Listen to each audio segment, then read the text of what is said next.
I did not know at the time that that experience would in fact change my life forever.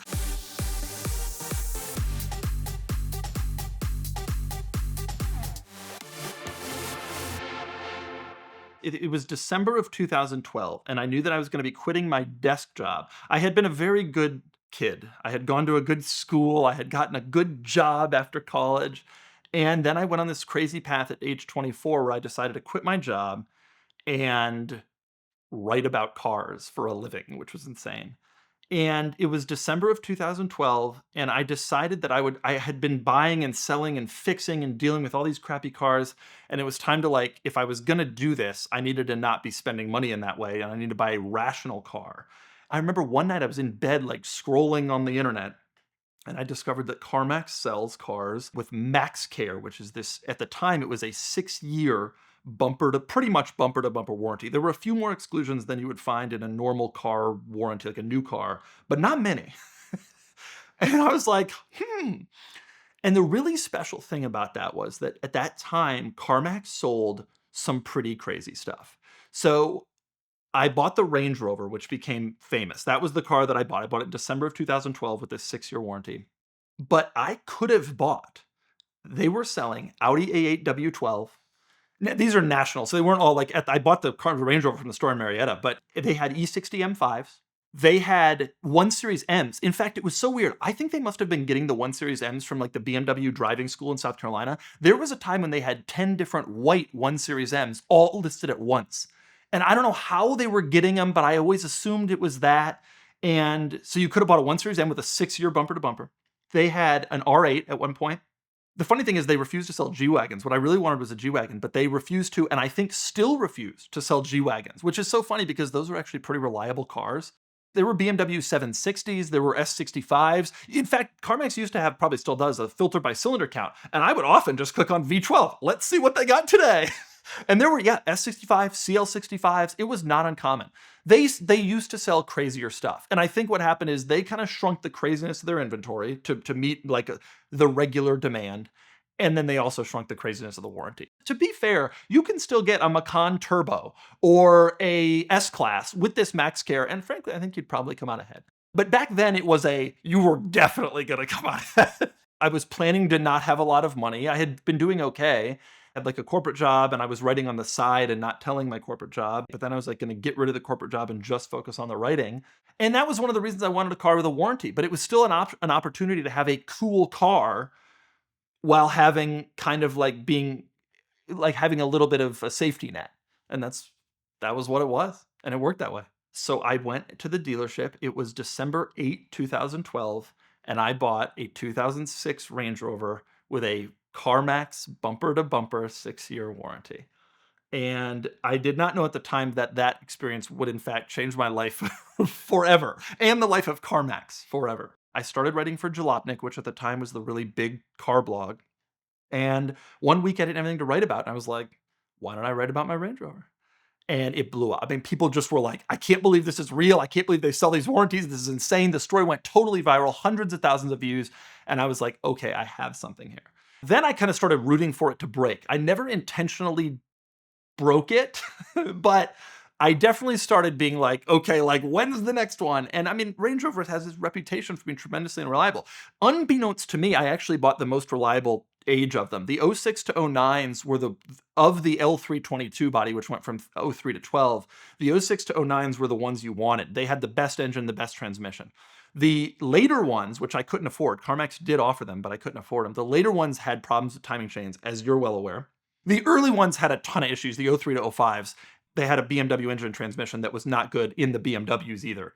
And the 06 to 09s were actually reliable ones, so I actually never had any problems with the main parts of the car. The engine and trans never gave me any issues, but there was enough ancillary crap to build up over time that the warranty story just became amazing. And part of it was that it wasn't a major issue. I posted twice a year. This broke now. This $800 part. Okay, this $600 part. And so as you went through the 6 years of warranty, it started to become a pretty good story.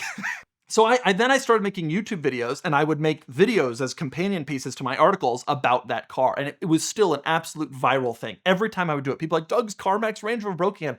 And this was like now 10 years ago. So a lot of my followers currently don't even know about this or know this story.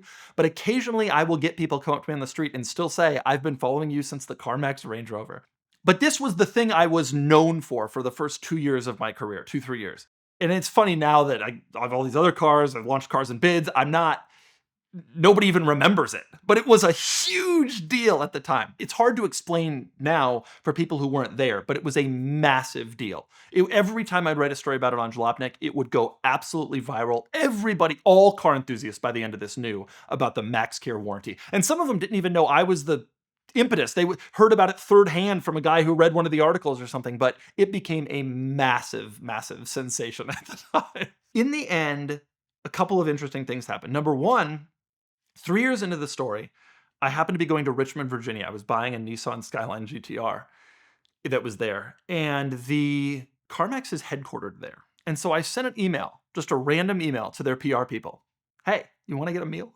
I don't even know if they know who I am. I've never spoken to them. And they're like, yeah. And then I think it was this dude named Casey. And me and him went and had dinner like late at night in downtown Richmond and like chatted about the whole thing. And we like this clandestine meeting of the two sides, right? Like me with the warranty and him with the guy that's in the company.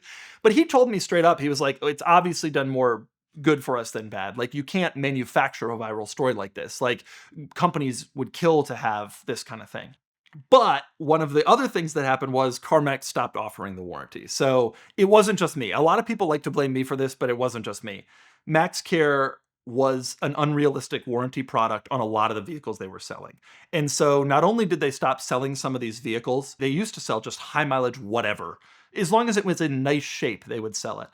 They stopped selling older Range Rovers, older luxury cars in general. Like they just gave all that up. When I bought my Range Rover, it was 6 years old. I don't even know if they sell 6-year-old Range Rovers anymore. And if they do, it's tight. I was looking at Cayennes the other day. They have one Cayenne Turbo.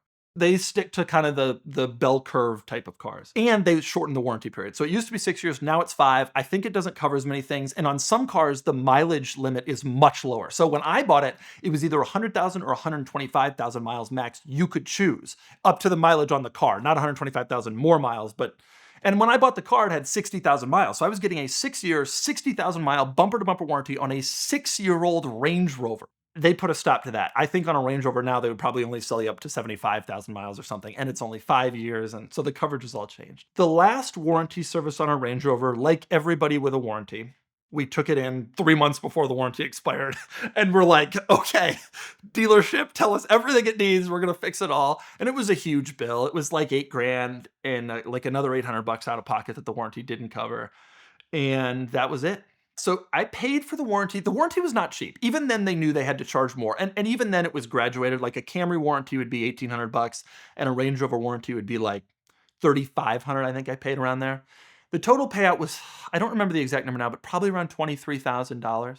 And there was some question whether CarMax would try to buy this car back or, if for a normal customer, maybe they would have. But I'll tell you this, I was not their highest payout. There were stories on Reddit at that time of guys getting V10s replaced in those M5s under the MaxCare warranty. And that one repair would have cost more than my total warranty payout. Although my story became famous, I promise you there were bigger warranty payouts than mine.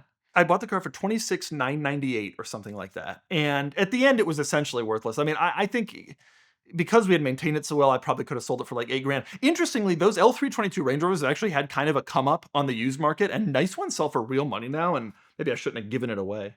It now is in a state where it's a $6,000 used car. It wasn't, it was clearly headed that direction too. Any car that lives its life on Nantucket, it's a salt air climate, it's a small island, is not going to have a long life. And that Range Rover, I ended up giving that Range Rover to a friend of mine who lives on Nantucket. Still see it. He's still driving it to this day. It's not in as good a shape. Now that the warranty is not there to cover all the parts, it's not being maintained to the same standard it was. But I saw it this summer. He's still driving it around. It's still doing his thing. It had a tow hitch, and he liked that because he had a flat trailer and he could move some of his own cars around. It's still running. Probably about 140, 150,000 miles at this point. The warranty ended at 125, and we got that servicing done right before that, and then that was the end of the CarMax Range Rover.